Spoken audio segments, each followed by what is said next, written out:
தீர்த்தம் வந்து நம்ம எப்படி சாமி ரூம்ல வச்சு கும்பிடுறது, பூஜை ரூம்ல வைக்கிற தீர்த்தத்துக்கான முறைகள் எப்படின்னு பார்ப்போங்க. அந்த தீர்த்தம் வைக்கிற அந்த செம்பு இருக்கு இல்லையா, அத நல்லா சுத்தமா கழுவிட்டு, சந்தனம், அதுக்கப்புறம் அதுக்கு மேல குங்குமம் வச்சுக்கங்கங்க. சந்தனம், குங்குமம் வச்சதுக்கு அப்புறம் தான், இதில நம்ம வந்து தீர்த்தத்துக்கு ரெடி பண்ண போறோம். தீர்த்தத்துக்கு பிடிக்கிற தண்ணீர் வந்து பார்த்தீங்கன்னா, கைப்படக்கூடாது, யாரும் குடிச்சிருக்க கூடாது, எச்சிப்படுத்தக்கூடாதுங்க. அது முக்கியமான விஷயம். தீர்த்தத்துக்கு தேவையான பொருட்கள் பாருங்க. பச்சை கற்பூரம் ஒரு பீஸ், சின்னதா ஒரு பீஸ் போட்டாலும் போதுங்க.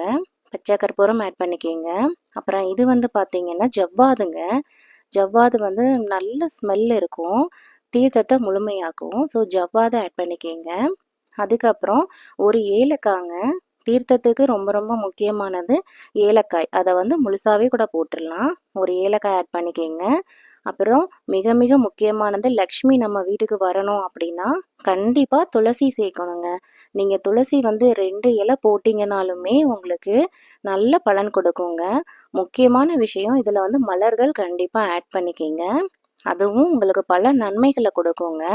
இதோட விட்டுறக்கூடாது. நீங்க வந்து இத முழுமையா நீங்க நிறைவேற்றணும் அப்படின்னா, பத்தி, சூடம், சாம்பிராணி காமிச்சு, அதுக்கப்புறமா தாங்க இத பூஜை ரூம்ல நீங்க வந்து எடுத்து வைக்கணும். இந்த முறைகள செய்ததுக்கு பின்னாடி தாங்க நம்ம வந்து விளக்கேற்றணும் வீட்ல. விளக்கேற்றி வழிபாடு செய்யணுங்க. மறந்துறாதீங்க.